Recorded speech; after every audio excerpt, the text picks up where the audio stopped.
What's up, you guys? It's your boy Drew here, back again with another video for all you American soccer fans out there. And in this video, we're going to talk about Atlanta United and their terrible season that they're having and what can they do to turn it around. But as always, if you guys love soccer and you want to see it get the growth and respect it deserves in this country, and you want to be part of that growth, then subscribe down below and be part of the change.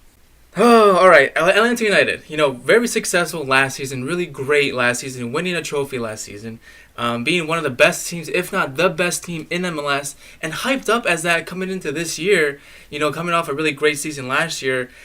People dubbed them to probably go and win another title or go far in the CONCACAF Champions League, and just do all these amazing things because they had a great, amazing squad. Yes, at the start of the season they lost out to Martino, the manager who helped them win all these things last year and be this successful, and they lost a great key midfielder and playmaker in Miguel Almiron when he went to Newcastle United earlier this season. But a lot of people still thought, with the manager of Frank de Boer coming in, a really high caliber manager in Europe, people thought, we replaced Tata with a good high caliber manager. Maybe we'll get the same kind of heights, reach the same kind of heights we reached last year.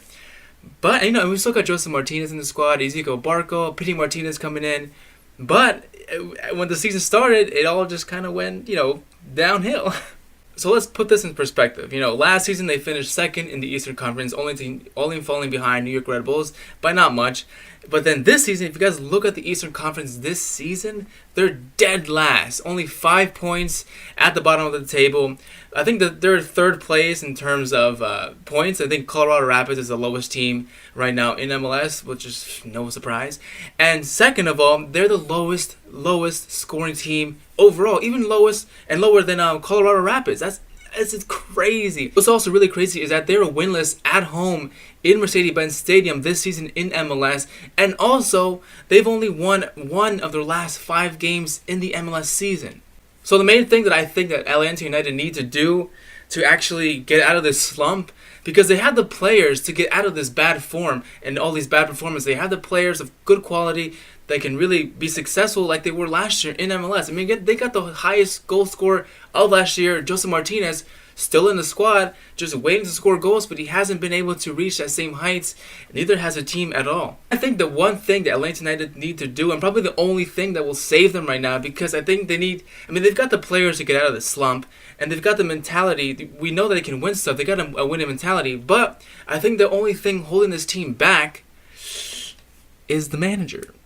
So let's take a look at Frank de Boer's career before Atlanta United. He won 4 league titles in a row with Ajax in the Eredivisie. That's an impressive achievement, but I wouldn't say the most impressive thing, because Ajax is probably arguably the strongest and best team in the Dutch league. So you expect him to win that many titles? Winning them that many titles in a row, yes, it's impressive. But like I said, when you're playing with the best team, it's most likely gonna happen. So after he was done coaching Ajax, he went to Inter Milan in Italy, where he only had a 35.7 win percentage, and he was sacked only 85 days after his appointment, winning only 5 games out of 14 with 7 losses and 2 draws. I would say that's a terrible record.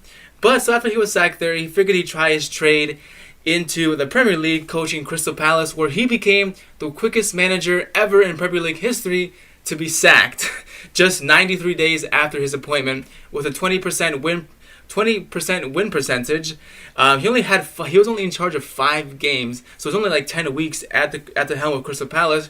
He lost all 4 of his first Premier League games straight in a row, and his only win came in a cup match against, I forget, but he only won 1 game. That was it. And Crystal Palace was like, nah, forget this guy. Let's get him out of here before things get any worse. So after those 2 terrible stints in Europe, he was like, you know what? Let me go and get away from Europe and try my trade in the MLS, like a lot of players tend to do, and to rejuvenate their career. So maybe he was thinking the same thing. Maybe he figured Atlanta United needed a big manager to replace Tata Martino. Hey, I'm a big manager. I'm Frank de Boer. I won 4 Dutch titles in a row.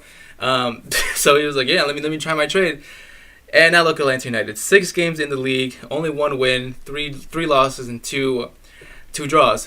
First of all, humiliating form. Joseph Martinez can barely find the back of the net. Humiliated in the CONCACAF Champions League. I don't know what else to say, except I think Atlanta United should follow in the footsteps of Inter Milan and Crystal Palace, and maybe think about possibly sacking Frank de Boer. But not sack him unless you guys have a replacement in line, even if it's just like an interim manager, someone who we know will be able to get inside the players' heads, be like, yo, let's just pick this shit up again and get back to winning form. Forget about Frank de Boer because I'm here now. We'll fix the season for now.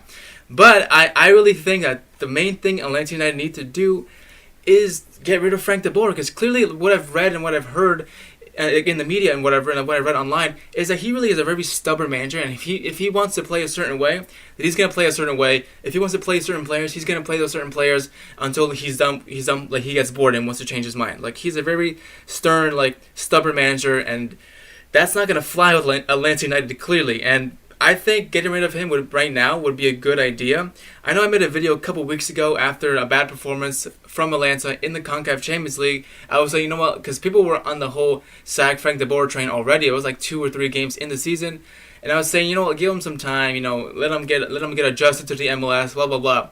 But now I was like, dude, this is enough time already. Like, the Atlanta United have not improved since the beginning of the season. And you figured by now he'd get a grip on things, he'd get a grip on the league and the way that things structured, the way things work in this league and in America's sports. But he hasn't at all. He really hasn't grasped that at all. And I think to save Atlanta United's great, reputation, is to sack him right now before things get worse. I mean, can you imagine if Atlanta United keeps Frank de Boer and he doesn't improve at all, and they're like second to bottom or even bottom of the Eastern Conference and win nothing, and Joseph Martinez scores 3 goals all season? You know how crazy and terrible that would be for Atlanta United, a franchise that's grown so much in their first year, a franchise who's been in the top 10 of most attendance averages around the whole world in only 1 season? Whew. Get rid of him. Another big concern for me for Atlanta United is that, and its fans, is that maybe big players like Joseph Martinez or Ezequiel Barco, who are in the squad, are trying their best but are clearly frustrated. I'm scared they're going to voice their frustration on social media or even on the pitch, and then maybe just end up leaving if things don't get better, because that could happen. You don't know if they'll get traded or if a European team will want to buy them back in the transfer window this summer. You don't know. And the way Atlanta United are playing right now, I would not blame Joseph Martinez to be like, you know what, I don't want to be playing for this team right now. Let me go back to Europe and be like, you know what, I've rejuvenated my career. I've improved myself here as a player, but right now this guy's bringing me down. I don't want to be brought down. Let me go back to Europe to a team where I know I'll be able to score goals and be on top in the prime of my career like it was last season. So, sorry if I was rambling, but with all that being said, I think Atlanta United, to save their career, to save their season, sack Frank de Boer. End of story. Do you guys agree with me? Should Frank de Boer be ousted already as Atlanta United manager before things get worse? Or do you guys still believe that maybe he deserves some more time to get adjusted to the players and his format, and for the players to get adjusted to the way he wants to play? Let me know your thoughts down below. As always, if you guys love soccer and you want to see it grow here in America, be sure you hit that subscribe button. Be part of the road to 1K, and I'll see you guys next time. Ew, what? See you later.